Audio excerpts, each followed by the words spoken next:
Привет, друзья! Сегодня Германия оказалась в центре сразу нескольких событий на границе с Польшей. Неожиданная акция немецкой армии, вызвавшая недовольство Варшавы. В Берлине обсуждается сокращение тысяч рабочих мест в Люфтганза, а министр здравоохранения Нина Варкер обещает перевести систему на новый цифровой уровень. Тем временем Tesla стремительно теряет рынок Европы, уступая китайским компаниям, а в политике на первый план выходит альтернатива для Германии, АДГ, готовая побить собственные рекорды перед выборами. Все эти события создают сложный фон, экономика, политика, безопасность, все меняется одновременно. Досмотрите до конца, потому что за каждой новостью стоят последствия, которые почувствует каждый. Подписывайтесь прямо сейчас, чтобы не пропустить последние новости Европы и Германии. Итак, немецкая армия оказалась в центре международного внимания после того, как на нескольких участках вдоль немецко-польской границы были обнаружены листовки, сброшенные с воздушных шаров. Эти листовки содержат призывы к гражданам Польши сообщать о предполагаемых нелегальных мигрантах. Действия немецкой армии вызвали обеспокоенность у польских властей. Министерство внутренних дел Польши потребовало от Министерства обороны Германии объяснений по этому инциденту. В ответ Министерство обороны Германии подтвердило, что листовки были частью учений, но подчеркнуло, что они не предназначались для распространения в Польше. Польские службы безопасности начали расследование, чтобы выяснить, как листовки оказались на территории Польши и оценить возможные последствия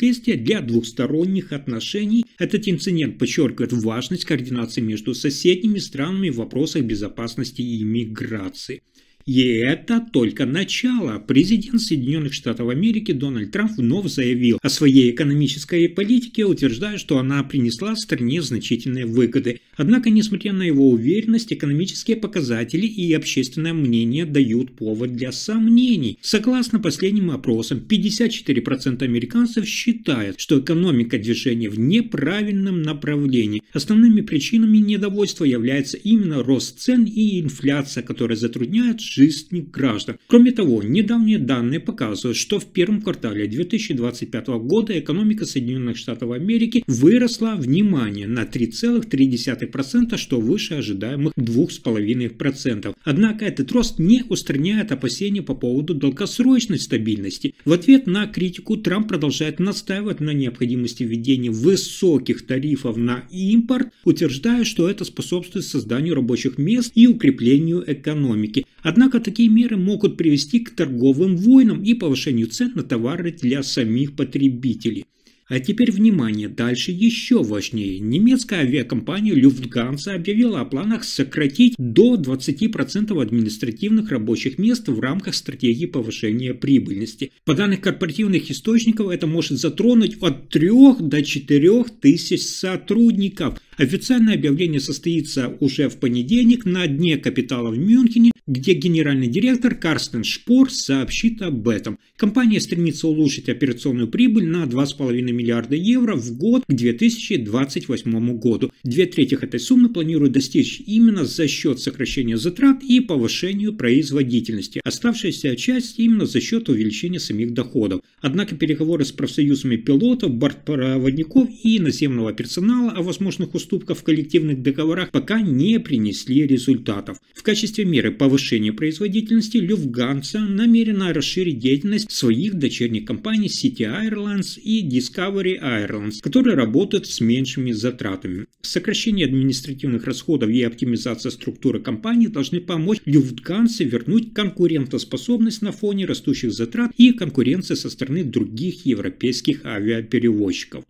Следующая тема заставит многих задуматься. Министр здравоохранения Германии Нина Варкер анонсировала внедрение электронного направления к специалисту, что станет следующим шагом в цифровизации здравоохранения страны. Согласно ее заявлению, электронные направления должны упростить процесс обращения пациентов к врачам-специалистам. В настоящее время направления в бумажном виде остаются последним аналоговым элементом в системе здравоохранения, несмотря на введение электронных рецептов и электронных медицинских карт. миллиард. Министр подчеркнула, что цифровизация направлений приведет к значительному упрощению работы как для врачей, так и для самих пациентов. В качестве основы для внедрения электронного направления Варкин планирует представить 2 законопроекта, направленных на дальнейшую цифровизацию здравоохранения. Ожидается, что эти законы будут представлены весной 2026 года, однако точная дата внедрения электронных направлений пока не определена. Вместе с тем, Варкин подтвердила намерение продолжать реформу аптечного обслуживания, несмотря на критику со стороны медицинских ассоциаций. Она отметила, что в условиях стареющего населения и нехватки медицинских кадров необходимо перераспределять обязанности между различными участками системы здравоохранения.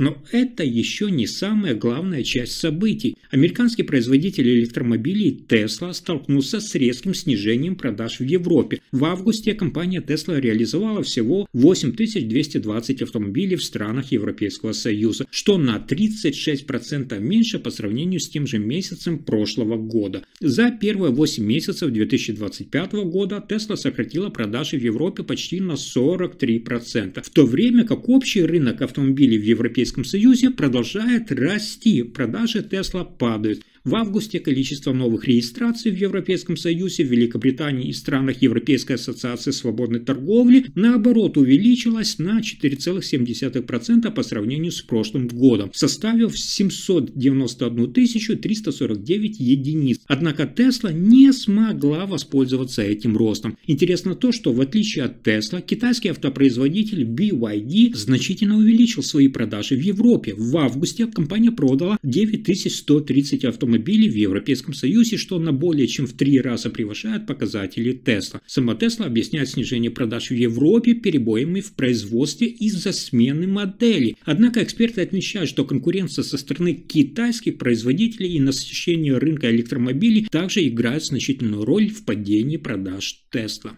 И здесь самое примечательное – следите внимательно. Президент Соединенных Штатов Америки Дональд Трамп вновь похвалил свою экономическую политику, как я сказал, заявив, что она привела к золотому веку для страны. Он утверждает, что Соединенные Штаты Америки стали самой сильной экономикой мира и что ни одно государство даже близко не подходит к этому. Однако, несмотря на его оптимизм, экономические показатели дают повод для сомнений. Во втором квартале 2025 года экономика США выросла, как я сказал, на 3,3% в годовом исчислении, что выше ожидаемых 2,5%. Однако, внимание, в первом квартале был зафиксирован именно спад на 0,5%, что связано с резким увеличением импорта перед введением новых тарифов. В результате первое полугодие экономика США выросла всего лишь на 1,4%. Кроме того, инфляция снова начала расти. В августе потребительские цены увеличились на 2,9% по сравнению с предыдущим годом, что выше целевого уровня Федеральной резервной системы в 2%. Это связано с высокими тарифами, которые компании начали перекладывать на кого? На потребителей. Спрос в экономике также ослабевает, потребительские расходы, составляющие 70% валового внутреннего продукта, начинают снижаться. В августе было создано всего лишь 22 тысячи рабочих мест вне сельского хозяйства, что является самым низким показателем за 4 года. Таким образом, несмотря на те хвалебные заявления президента, экономические данные указывают на возможные проблемы в экономике Соединенных Штатов Америки.